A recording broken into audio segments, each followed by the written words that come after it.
Hi friends, आज मैं एक एंटीबायोटिक टैबलेट का रिव्यू करने जा रहा हूं। बैक्टीरियल इन्फेक्शंस को दूर करने के लिए इस मेडिसिन का इस्तेमाल किया जाता है। ब्रांड नेम की अगर मैं बात करूं तो clearance 625 mg tablet brand name से मार्केट में उपलब्ध होता है। खंडेलवाल लेबोरेटरीज प्राइवेट लिमिटेड के द्वारा इसका प्रोडक्शन किया जाता है। कंपोजिशन के रूप में इसमें एमॉक्सिसिलिन 500 मिलीग्राम और क्लेवलेनिक एसिड 125 मिलीग्राम की मात्रा में उपलब्ध होता है। कीमत की अगर बात की जाए तो 10 टैबलेट का एक स्ट्रिप मार्केट में 130 रुपीज़ का उपलब्ध होता है। फ्रेंड्स, अगर अभी तक आपने मेरे चैनल को सब्सक्राइब नहीं किया है तो प्लीज़ चैनल को सब्सक्राइब कर लें, बेल आइकन को भी प्रेस करें ताकि आने वाले सारे वीडियोस के नोटिफिकेशंस आप तक आ जाएं और आप मेरा कोई भी वीडियो को मिस ना करें। आइए फ्रेंड्स, वीडियो को स्टार्ट करते हैं। सबसे पहले देखते हैं इस प्रोडक्ट के कुछ वैकल्पिक ब्रांड्स के बारे में। तो फ्रेंड्स, एमॉक्सिबल CL टैबलेट जिसे जी लैब फार्मेसी प्राइवेट लिमिटेड के द्वारा बनाया जाता है। एक्रीलॉग CB टैबलेट जिसे एक्रीसन फार्मास्यूटिकल्स के द्वारा बनाया जाता है। मॉक्सिकाइंड CB टैबलेट जिसे मैनकाइंड फार्मा लिमिटेड के द्वारा बनाया जाता है। क्लेविकैट CB टैबलेट जिसे cattle health care private limited के द्वारा बनाया जाता है। और क्लेवम 625 टैबलेट जिसे एल्केम लेबोरेटरीज लिमिटेड के द्वारा बनाया जाता है। फ्रेंड्स, मार्केट में मिलने वाली है कुछ अन्य ऐसे वैकल्पिक ब्रांड्स हैं जो सेम कंपोजिशन के साथ उपलब्ध होते हैं और आप इस मेडिसिन के न मिलने की स्थिति पर भी इस मेडिसिन को परचेस करके अपना काम चला सकते हैं और सेम इफेक्ट को प्राप्त कर सकते हैं। आपको रिजल्ट सेम मिलता है, केवल ब्रांड नेम का डिफरेंस होता है, बाकी इसके अंदर का जो मॉलिक्यूल या जो साल्ट होता है वह सेम होता है। आइए फ्रेंड्स, अब देखते हैं इस मेडिसिन के जो प्रमुख इस्तेमाल होते हैं। तो जैसा मैंने पहले आपको बताया है, यह जो प्रोडक्ट होता है यह एक एंटीबैक्टीरियल मेडिसिन होती है और बैक्टीरिया के कारण होने वाले जितने भी इन्फेक्शंस होते हैं, चाहे वह इन्फेक्शन सॉफ्ट टिश्यू का हो, रेस्पिरेटरी ट्रैक्ट का हो, डाइजेस्टिव ट्रैक्ट का हो या यूरोजेनाइटल ट्रैक्ट का हो या किसी अदर टाइप का जो इन्फेक्शंस होता है, अगर बैक्टीरिया के कारण होता है तो आप इस मेडिसिन के इस्तेमाल करने से उस बैक्टीरियल इन्फेक्शन को कम्बैट कर सकते हैं, अगर उसका इंडिकेशन प्रॉपरली मिल रहा है तो। हालांकि आपको इसका सेल्फ यूज़ नहीं करना है, डॉक्टर के एडवाइस पर ही मेडिसिन का इस्तेमाल करना है।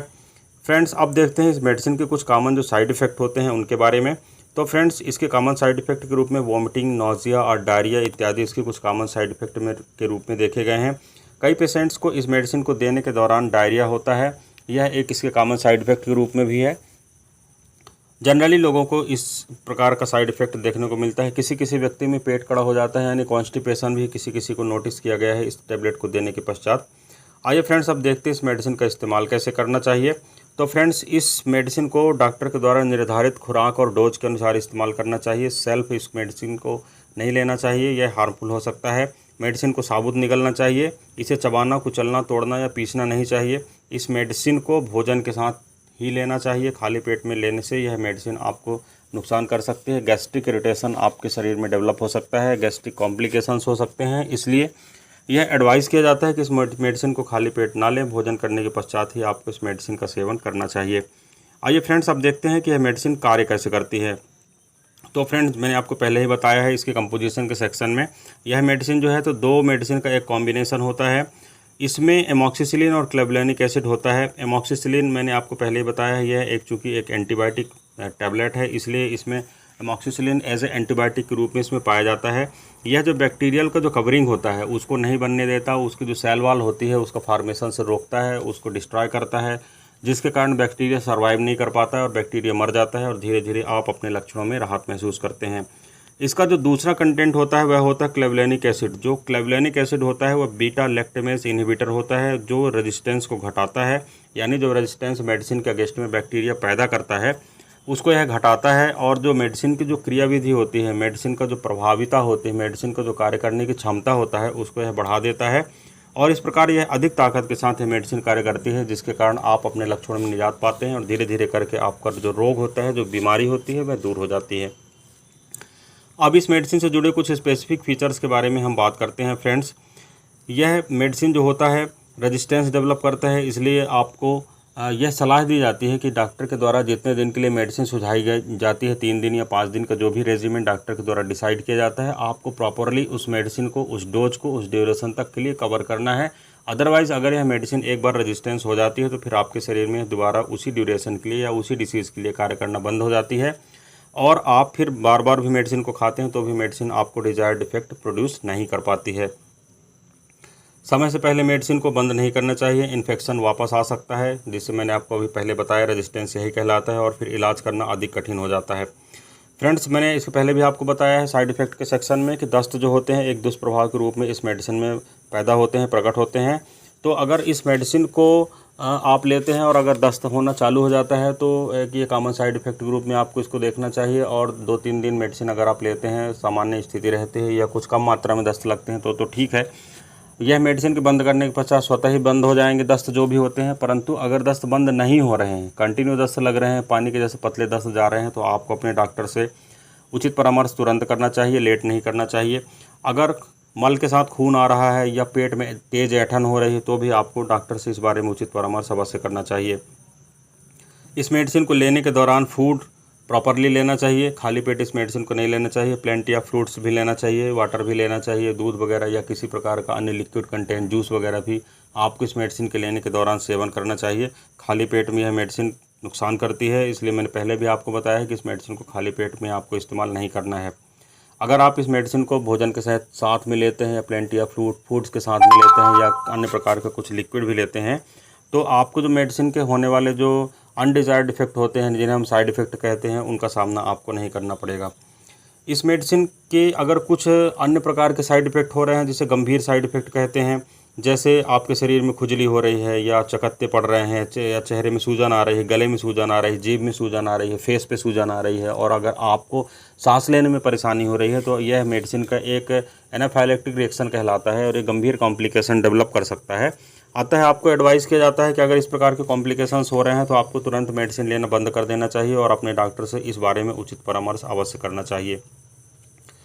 इस मेडिसिन को लेने के बाद किसी प्रकार का इन्फेक्शन जो होता है वह कवर होता है, परंतु किसी अन्य प्रकार का इन्फेक्शन है उसके लिए अन्य प्रकार की मेडिसिन आपको देनी पड़ सकती है। इसलिए अगर 2 प्रकार के कॉम्प्लिकेशंस है, अदर अलग अलग प्रकार की डिसीज़ है, उसके लिए आपको अपने डॉक्टर से परामर्श करना चाहिए और डॉक्टर की एडवाइस के बाद ही मेडिसिन का या इस एंटीबायोटिक का सेवन करना चाहिए।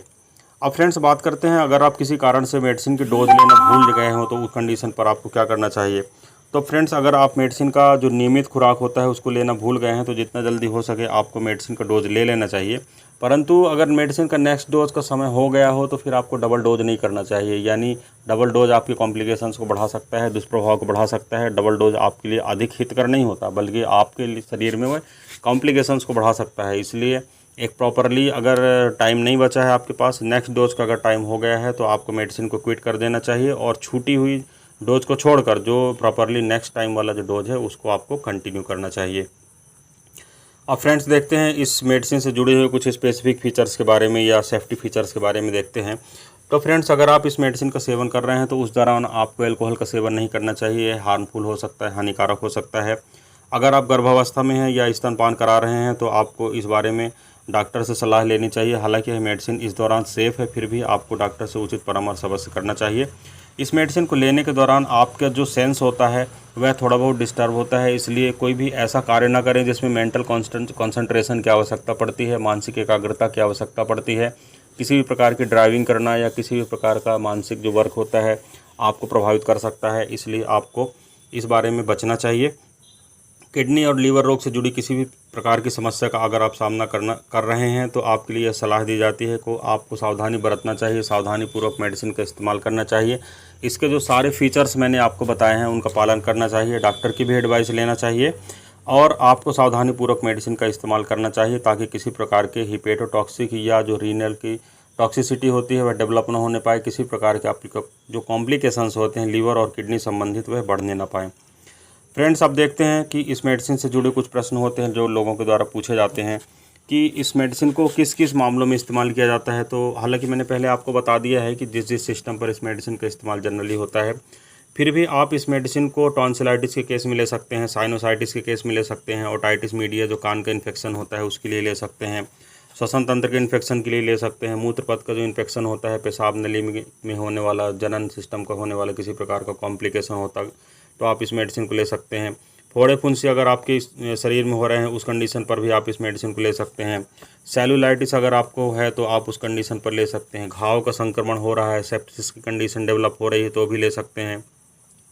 हड्डी का संक्रमण हो रहा है, मुंह के अंदर होने वाला किसी प्रकार का इन्फेक्शन है, उस कंडीशन पर भी आप इस मेडिसिन को ले सकते हैं। साथ ही साथ अगर दवा को जो संक्रमण होता है जो जीवाणु के द्वारा पैदा किया जाने वाला जो संक्रमण होता है उसे नष्ट करके यह आपको रिलीफ पहुंचाती हैं। अब इसके कॉमन जो साइड इफ़ेक्ट होते हैं वह मैंने, हालांकि आप कॉमन साइड इफ़ेक्ट के सेक्शन में मैंने आपको बताया है, फिर भी आपको यह दस्त पैदा कर सकता है, मितली आ सकती है, जी मिचलाना हो सकता है, उल्टी हो सकता है, त्वचा पर दाने हो सकते हैं, एलर्जिक रिएक्शंस हो सकते हैं। कुछ दुर्लभ प्रकार के जो साइड इफ़ेक्ट होते हैं जो मैंने बीच में आपको शेयर किए हैं कि चेहरे पर सूजन आ जाना, सांस लेने में परेशानी होना, बहुत ज़्यादा घबराहट होना, ये लक्षण भी हो सकते हैं। अगर ये हो रहा है तो जल्दी से जल्दी आपको अपनी चिकित्सक को सूचित करना चाहिए एवं उचित परामर्श करना चाहिए। फ्रेंड्स, अब एक बात मैं आपको और बता देना चाहता हूं कि अगर एमॉक्सिसिलिन या क्लेवलेनिक एसिड आपकी कोई ऐसी पुरानी हिस्ट्री है जिसमें आपको खुद पता है कि इस मेडिसिन को लेने से आपको कभी रिएक्शन हुआ था, तो आपको इस बारे में डॉक्टर को बताना चाहिए। और अगर किसी प्रकार का कोई कॉम्प्लिकेशन होता है तो आपको इस मेडिसिन का सेवन नहीं करना चाहिए। फ्रेंड्स, इस मेडिसिन को यूज़ करने से पहले आपको इसका एक्सपायरी डेट चेक कर लेना चाहिए। मेडिसिन का डायरेक्शन फॉर जो यूज का एक सेफ्टी पैम्पलेट होता है, उसे रीड करना चाहिए। एक्सपायरी डेट को तो आप ख़ास तौर से चेक करें। जिस पैक में मेडिसिन आई है उसी पैक में आपको सुरक्षित रखना चाहिए। सूर्य के प्रकाश के नज़दीक नहीं रखना चाहिए, बच्चों की पहुंच से दूर रखना चाहिए। पैक या लेबल पर जो उल्लेखित निर्देश है उनका पालन करना चाहिए। अगर मेडिसिन एक्सपायर हो चुकी है, आपके घर में रखे तो उस मेडिसिन का इस्तेमाल नहीं करना चाहिए। अप्रयुक्त दवा का निपटान करना चाहिए प्रॉपरली, जिस तरीके से गाइडलाइन होती है। और आपको सुनिश्चित करना चाहिए कि पालतू जानवरों, बच्चों या अन्य लोगों के द्वारा इस मेडिसिन का सेवन नहीं किया गया है। तो फ्रेंड्स, ये जो सारी जानकारी है, सारा जो विवरण मेरे द्वारा बताया गया है, ये केवल आपकी जानकारी के लिए है। किसी भी स्थिति में वीडियो के आधार पर सिर्फ मेडिसिन का सेवन ना करें, यह हानिकारक हो सकता है। अगर आपको मेरे द्वारा जो अभी मैंने वीडियो में बताया है, कुछ अगर प्रॉब्लम्स हो रही है, परेशानी हो रही है, तो भी आपको डॉक्टर से परामर्श करना है। उसके पश्चात ही मेडिसिन का सेवन करना है। सिर्फ मेरे वीडियो के आधार पर सेवन करना मेडिसिन का घातक हो सकता है, आपके लिए हानिकारक हो सकता है। किसी भी प्रकार के साइड इफ़ेक्ट का सामना आपको करना पड़ सकता है। अतः यह डिज़ायर्ड है कि आप अपने डॉक्टर से उचित परामर्श करें, इसके पश्चात ही मेडिसिन का सेवन करें। फ्रेंड्स, इस वीडियो में बस इतना ही। किसी अन्य अच्छे हेल्थ रिलेटेड इश्यू के साथ आपसे फिर मुलाकात करता हूँ। तब तक के लिए गुड बाय। आपका दिन शुभ हो। जय हिंद।